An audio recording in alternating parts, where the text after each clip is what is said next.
The first time I saw her, she was descending from the sky in a vessel shaped like a falling star. It happened 3 years after the arrival.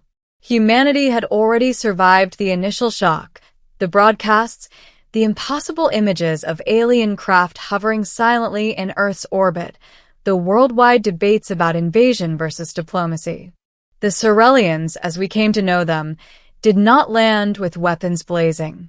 They requested dialogue in flawless translations, transmitted in every human language simultaneously. They were older than us, more advanced, and frighteningly calm.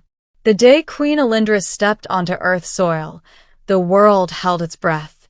The landing platform in Geneva had been reinforced with composite alloys to support the mass of the Sorellian envoy ship.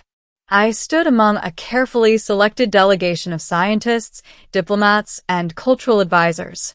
My presence was almost accidental. I was an exolinguist, a specialist in constructing meaning across non-human cognitive frameworks. I'd been consulted during early exchanges, helping decode nuances in Sorellian syntax that machines couldn't quite capture. I never expected to stand 10 meters from their sovereign. The hatch of the vessel irised open, and she emerged. Queen Alindra was taller than any human woman, nearly 7 feet in height, her posture regal, without effort. Her skin shimmered with a pearlescent silver hue that reflected sunlight like liquid metal. Veins of faint blue luminescence traced beneath the surface, pulsing gently like bioluminescent rivers. Her eyes were elongated, a deep amethyst that seemed to hold entire galaxies within them. And on her brow rested a circlet, not metal, but living crystal, grown into intricate arcs that framed her face. She moved forward with measured grace, flanked by 2 advisors clad in similar, but less elaborate regalia. When she spoke, her voice carried across the platform without amplification. "People of Earth," she said, her words translated instantly through embedded resonance devices. "We greet you not as conquerors, but as seekers." Her gaze swept across the assembled delegation. For a fleeting, inexplicable second, I felt as though it lingered on me. 2. The linguist and the Queen. Months passed. Diplomatic channels opened. Cultural exchanges began. Trade negotiations followed. And somehow, through a chain of decisions I could never fully reconstruct, I found myself appointed as primary linguistic consultant to the Sorellian royal court during their extended stay on Earth. It was supposed to be temporary. It was anything but. The Sorellian embassy was established in a towering structure grown from a bioengineered crystalline compound outside Geneva. Its interior felt less like a building and more like a living organism, walls that subtly shifted hue based on environmental stimuli, floors that hummed faintly with energy. The first private audience I had with Queen Alindra was strictly professional. She stood at the center of a vast chamber, reviewing holographic projections of Earth's languages layered over one another. "You are Adrian Hale," she said without turning. "Yes, Your Majesty. You prefer simply Adrian in informal contexts." I blinked. "That's correct." She turned then, and the weight of her attention struck me like gravity intensifying. "Titles create distance," she said.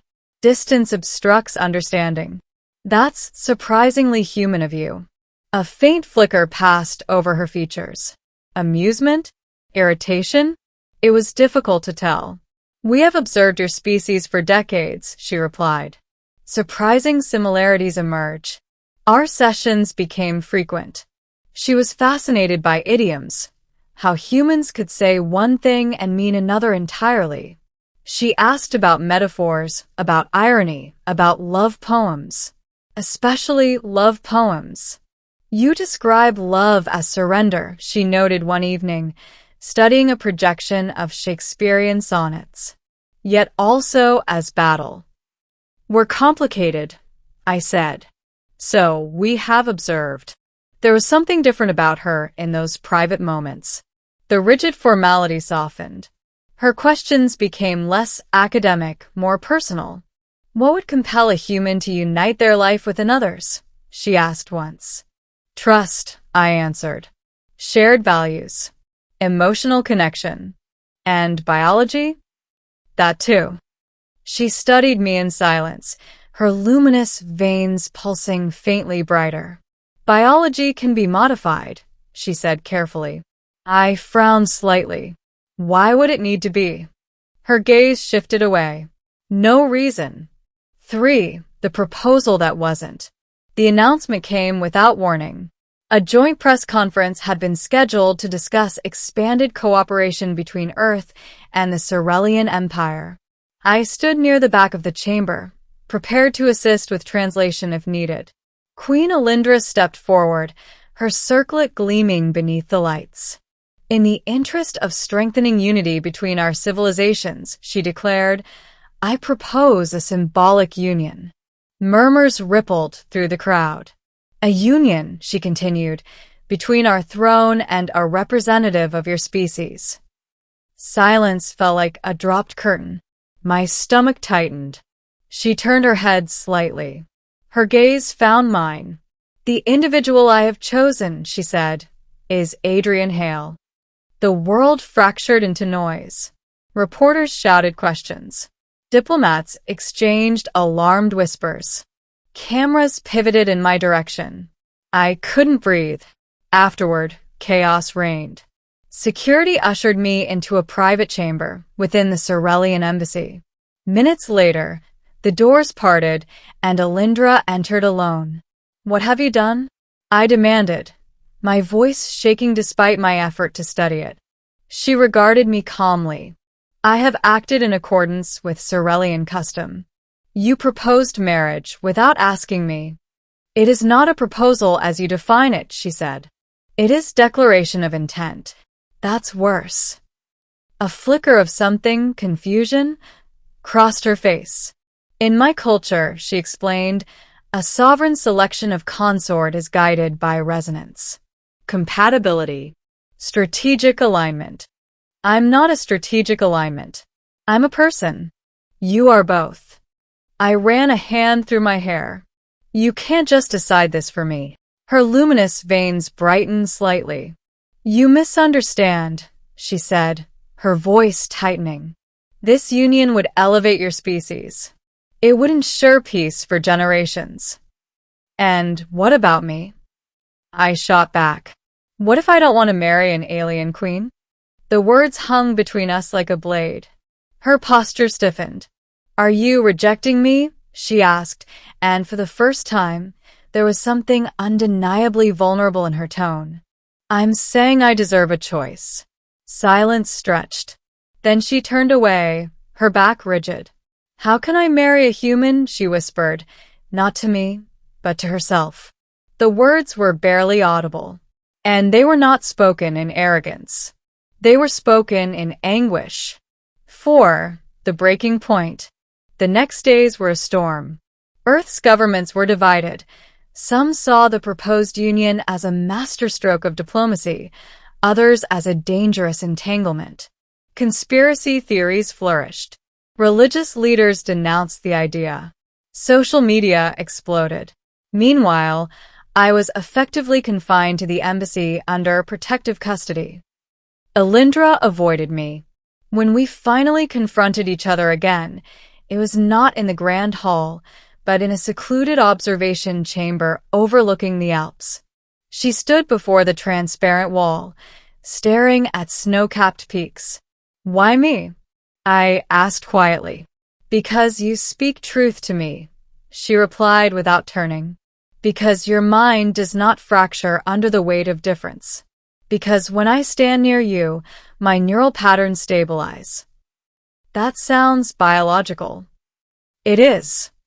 She turned then, her amethyst eyes shimmering. Sorellian rulers undergo genetic attunement upon ascension. Our physiology binds to our chosen consort at a cellular level. It strengthens us, extends our lifespan, enhances cognitive synchronization. And if you choose wrong, there is no reversal. The weight of that settled heavily between us. So, you decided I was the right choice, I said. Yes. Without asking if I wanted that responsibility, her composure cracked. How can I marry a human? She burst out, her voice rising. Your lifespan is a fraction of mine. Your biology incompatible. Your world unstable. To bind myself to you is to embrace inevitable loss. The rawness in her tone stunned me. This isn't about strategy, I realized softly. She looked away. It is about fear, she admitted. You're afraid of loving something fragile. Her jaw tightened. In my lifetime, I have seen stars collapse, she said. Empires fade. I have ruled for 120 of your years. I have never chosen companionship. And now I find myself drawn. The admission seemed to cost her. But you can't bear the idea of loving a human, I said gently. Her luminous veins pulsed erratically. To watch you age. To watch you die while I remain. How can I marry a human? She whispered again, the words breaking. In that moment, she was not a queen. She was a being standing at the edge of emotional catastrophe. A choice reclaimed. I won't be your insurance policy against loneliness, I said quietly. Her head snapped toward me. And I won't be your inevitable tragedy, I continued. If we do this, it can't be because it benefits your empire. And it can't be because you're afraid of losing me. Then what remains? She asked. Us. She studied me, her expression unreadable. In human unions, I said, both parties choose. Freely, even knowing the risks.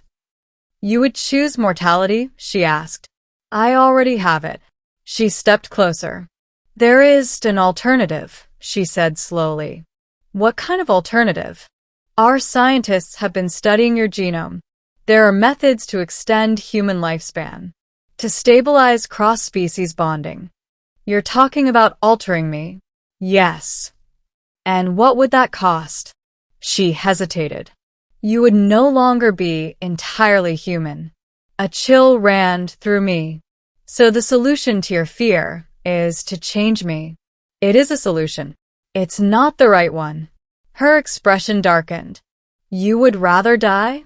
I would rather live authentically. Silence fell. Then, to my astonishment, she reached up and removed her circlet. The living crystal dimmed in her hand. In Sorellian tradition, she said softly, removing the crown in private signifies vulnerability. She placed it on a nearby surface. I do not know how to navigate this, she admitted. I have ruled fleets, negotiated with hostile species, reshaped economies. But this is personal, I finished. Yes. I stepped closer until we were only inches apart. You asked how you could marry a human, I said. Maybe the better question is whether you can love one without trying to control the outcome. Her breath caught. And if I cannot, then you don't marry me. The simplicity of it seemed to shake her. For the first time since the announcement, I saw something shift behind her eyes. Not calculation, not fear. Acceptance. 6. The decision. The final decision was not made in a press conference. It was made in that quiet chamber, with snow falling beyond transparent walls. I will not bind you genetically, she said at last. Good. I will not declare union without your consent. Better. She studied me. And if you refuse me, I won't, I said. Her eyes widened slightly. I won't refuse you, I clarified. But I won't surrender myself either. She searched my face for deception. Then you choose this? She asked, her voice barely above a whisper. I choose you, I said. Not because you're queen. Not because it'll secure peace. But because somewhere along the way, I fell in love with the being who asks impossible questions about Shakespeare and worries about mortality. A sound escaped her, soft, almost fragile. In Sorellian culture, she said slowly, mutual choice is rare. Resonance guides us. Duty compels us. Maybe it's time for something new. She extended her hand, not as command, but invitation. I took it. The contact sent a gentle current through me, not overpowering, just present. We will face mortality as it comes, she said. Together. And the Empire? I asked. They will adapt, she replied. They always do. 7. The Union. The ceremony was unlike anything either of our civilizations had witnessed. It took place in orbit, aboard the Sorellian flagship, with Earth and the stars as witnesses. There was no genetic binding, no irreversible alteration. Instead, there were vows, spoken in both languages. I do not claim you, she said, her voice carrying across the chamber. I choose you. And I choose you, I replied, my heart pounding. When she placed the circlet back upon her brow, it pulsed brighter than before. Later, alone in her private quarters, she traced a finger along my cheek. You are fragile, she murmured. So are you, I replied, just in different ways. A faint smile curved her lips. Perhaps that is why this works. 8. Epilogue. Years like stars. Years passed. Humanity and the Sorellian Empire grew closer. Trade flourished. Cultural exchange deepened. Our marriage became less spectacle and more symbol. I aged. She did not, at least not in ways visible to human eyes. There were hard days. Days when the difference in our lifespans loomed like a shadow. Does it frighten you? I asked her once, as we watched Earth rotate beneath us. Yes, she admitted. But fear no longer rules me. And when I'm gone? Her grip on my hand tightened. Then I will carry you in memory, she said. And I will not regret choosing a finite love over an infinite solitude. I leaned my head against her shoulder. Good. She tilted her face toward me. How can I marry a human? She murmured softly, almost amused now. You already did. And this time, there was no anguish in her voice. Only certainty. Because in the end, the Queen's breaking point had not been about incompatibility. It had been about surrendering control. And when she finally did, when she chose love without rewriting biology or destiny, she did not weaken her throne. She strengthened it, not with power, but with choice.